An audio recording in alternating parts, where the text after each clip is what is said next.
every argument that you're making about secondary sales equally applies to XRP.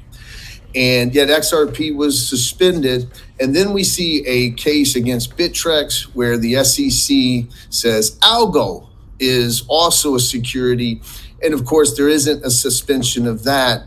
And so, do you understand where, as an XRP holders, that they get frustrated or even angry that they're penalized? Not that anyone wants you to delist algo or suspend algo. Let me make that clear. I just don't know what's your thoughts on that, sir. No, I do understand that frustration. And look, I get it. People can be passionate about these issues, and the rhetoric can sometimes get heated. But I understand where folks are coming from, and I also can understand why it can feel like there's a double standard that's being applied in a variety of circumstances. The law evolves, circumstances evolve. As the chair himself likes to say, facts and circumstances constantly change. But I can understand where that frustration is. At the same time, I want your listeners and followers to understand we are committed to applying the law and standing up for the rule of law for everyone, including holders of XRP. It's one of the reasons, John, that we submitted an amicus brief in the case against the Ripple defendants in order to support one of their particular defenses, the fair notice defense that was raised, which I think ultimately is something they could and should win on at trial if it gets to that. Others spoke to some of the other issues, including the secondary markets point that you've raised and been such an articulate voice on now for many, many months. I think the main point, John, for all of us is that this is a team sport we need to play. We're up against the most well-resourced adversary on the entire planet. That's the United States government, and in the form of the Securities and Exchange Commission. We've seen now, as you've highlighted, they're not above misstating the law and offering assertions without support if it helps them achieve their objectives. Again, I don't question the motives of the staff, but I do think there's some powerful political forces here that require that we all work together, that we find our common ground, and that we claim our government back for ourselves, and not allow this, one single part of this one regulator to run roughshod over something we've collectively worked 230 years for as a country in order to build. Welcome back, ladies and gentlemen. This is the Bearable Bull here. And I got this aggressively average content for you today with that powerful introduction and powerful interview made with John Deaton and the current chief legal officer of Coinbase. John Deaton is an absolute legend, standing up for 75,000 XRP army holders against the SEC. And he asked the hard-hitting questions. Let me point this out to every single one of you. The CLO of Coinbase did an incredible job of trying to rally the troops together, be as neutral as possible, say we're fighting with you, Ripple, we're with the XRP community, and yet still Coinbase won't relist XRP. My frustration here does not lie in the fact that I don't understand where they're coming from and why they still have XRP delisted. My frustration comes with the fact that they're doing the right things and the SEC is still coming after them. So why the hell not? Make a stand with the community and relist XRP on Coinbase and watch the other exchanges follow. The crypto industry are stronger together than separated and tribalistic. And I think this will be a powerful symbol, a powerful stand if Coinbase rises up. Step up to the plate. You guys are the leaders as far as US exchanges are concerned. And I want to see Coinbase lead from the front because we have politicians and a political agenda, like the CLO of Coinbase stated, that is absolutely idiotic. James Rule pointed this out. Brad Sherman, a congressman from California, stated there's this fear of missing out for the United States in crypto. And he tries to compare the crypto industry to Peru's coke production and China's harvesting of body parts This is such an Elizabeth Warren style argument. This is what the anti-crypto people try and project. It's always the negative in order for them to justify idiotic policy. But let's take this back to Ripple and XRP very quickly. Ladies and gentlemen, we've been waiting 2.5 years now for a damn decision or settlement in this case. And finally, right here, right now, time is winding down. We're about to get full-blown clarity. The judge is going to come with a ruling and a potential, hopefully likely settlement will happen immediately after. Let's think about it this way. If the judge gives a pro-SEC judgment, Ripple takes this to the Supreme Court. But if the judge gives a pro-Ripple judgment, the SEC probably doesn't want to go to the Supreme Court. The reason being is because this current Supreme Court probably won't side with the SEC. They are right-leaning, more anti-government. And when we just look at the fact of the matter, the facts are not on the SEC side. The only logical reason the SEC would want to go to the Supreme Court is to act as an arm of government that wants to delay Ripple and XRP adoption in the United States for as much as they can to protect incumbents. But in my opinion, we're either going to get a positive judgment, a Ripple settlement that'll allow XRP to thrive, or we go to the Supreme Court and Ripple will win. You don't have to believe me, it's still true. And here, Meta Lawman was on the Paul Barron Network YouTube channel giving his take on the Ripple vs. SEC case. You guys don't have to believe me, but you better believe professional lawyers and their outlook on what's coming next. If the Ripple case gets to the Supreme Court of the United States, I believe it is highly likely that Ripple wins and the SEC loses. It's dicey to predict what one particular federal judge will or will not do with massive contrasting motions for summary judgment. But as Ripple, and I hate to say it, this is going to take more time, as Ripple goes to the Second Circuit Court of Appeals and then to the United States Supreme Court, I like their chances a lot. What would you say is the number one thing they bring in terms of their defense to the Supreme Court that you feel, hey, this is a good probability they could win this? It's the big question. It's the ultimate question. And that is the SEC lacks authority from Congress to regulate in this space. It is the major questions doctrine. There are 6 votes at the Supreme Court right now for this major questions doctrine, which says if you are going to claim the authority to regulate a massive industry and a new asset class, you have got to get that authority from Congress. And it's exactly what Gary Gensler said in May of 2021. He was right then. He's wrong now. But there's 6 votes for that. And I think this is a perfect case of a major question that can only be settled by Congress. And ladies and gentlemen, there you have it. A Ripple win and XRP adoption is an inevitability. The rest of the world is building on Ripple and XRP. Ripple continues to expand despite United States stagnation. Here, Coinbase stated Ripple expands more in Dubai, and Navin Gupta stated that the U.S. regulatory framework compared to the UAE is night and day. How would you characterize the crypto regulatory environment in the Middle East if you had to compare it to what we're seeing in the U.S. right now?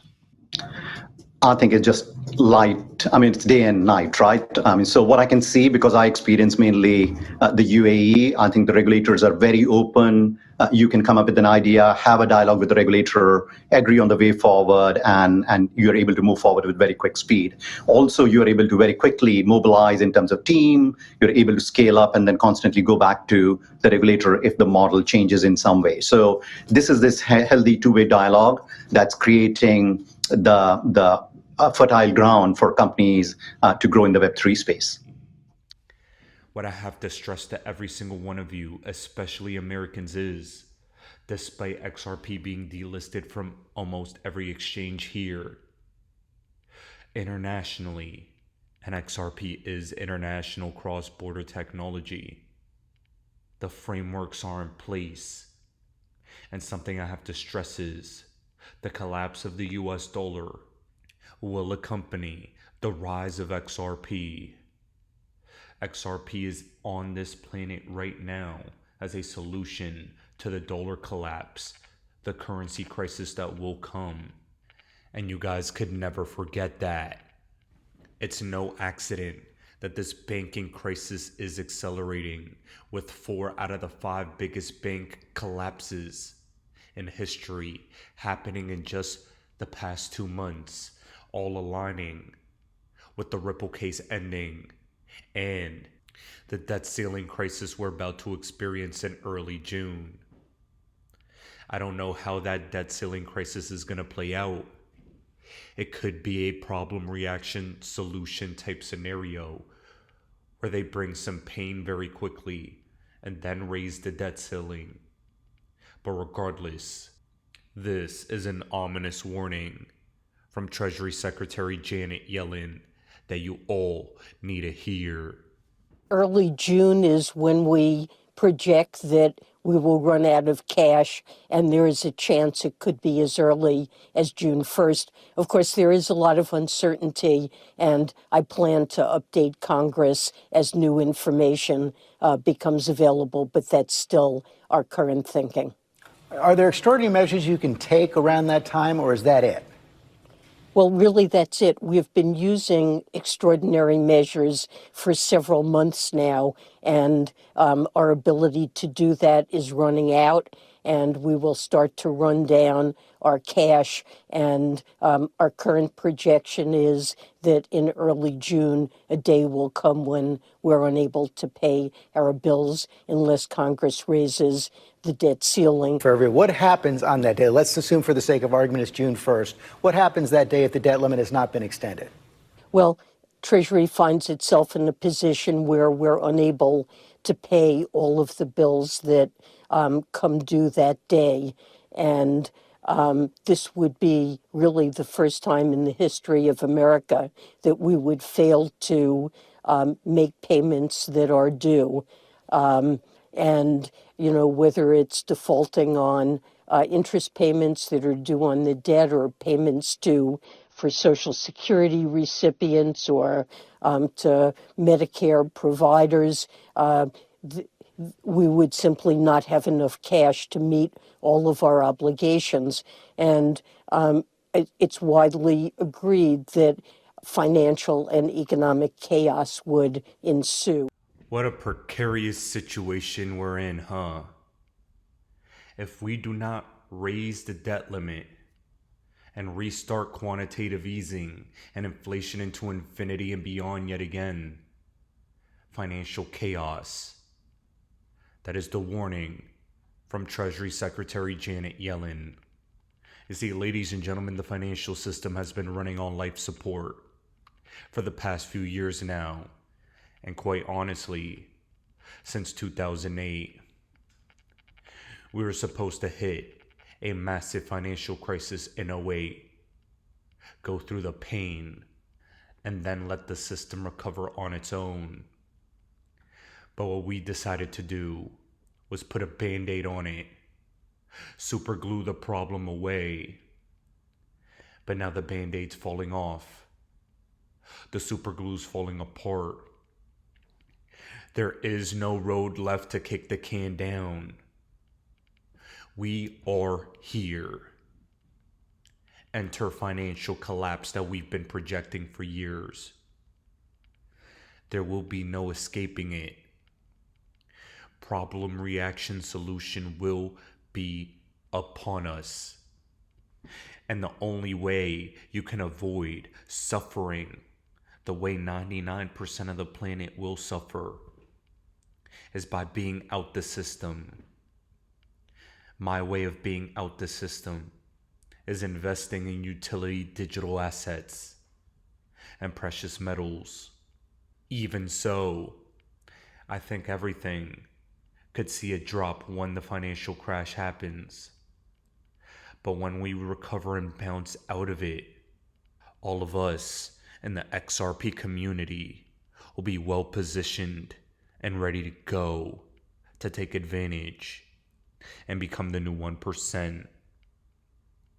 I believe XRP will replace the US dollar as the world's reserve currency, a bridge currency, a neutral bridge asset. The planet as a whole is stepping away from the US dollar. We all see, acknowledge, and understand this.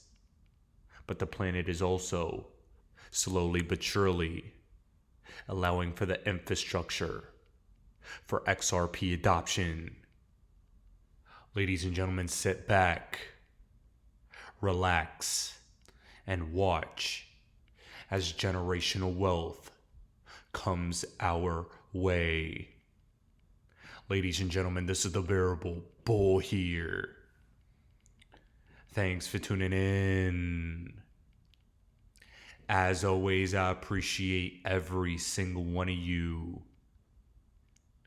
Now I'll be back tomorrow with another video. Why do I hold XRP?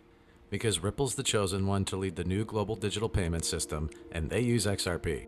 In 2013, the Federal Reserve began looking for faster payments options. 2 years later, an action plan was born and a federal payments task force was created. It included one company focused on crypto, Ripple. In 2014, the World Bank and Better Than Cash Alliance, which includes the Bill and Melinda Gates Foundation, Clinton Global Initiative, and the governments of 32 countries, put out a report called The Opportunities of Digitizing Payments. 1 year later, the Better Than Cash Alliance featured one crypto company on their website, Ripple. Today, Better Than Cash Alliance and all other UN initiatives are focused on a single agenda, the Sustainable Development Goals for 2030. You can see the SDGs logo on Bill Gates' lapel, world-leading companies, the Better Than Cash Alliance website, and on the UN's official exchange, Exchange. What crypto is Exchange officially utilizing for their carbon credit solution? XRP. The world will move to a new international standard for exchanging electronic messages between financial institutions by 2025 called ISO 20022. Who was the first ISO 20022 member focused on distributed ledger technology? Ripple. Who's partnered with over 300 financial institutions, including Bank of America, American Express, PNC, Santander, SBI, HSBC, Standard Chartered Bank,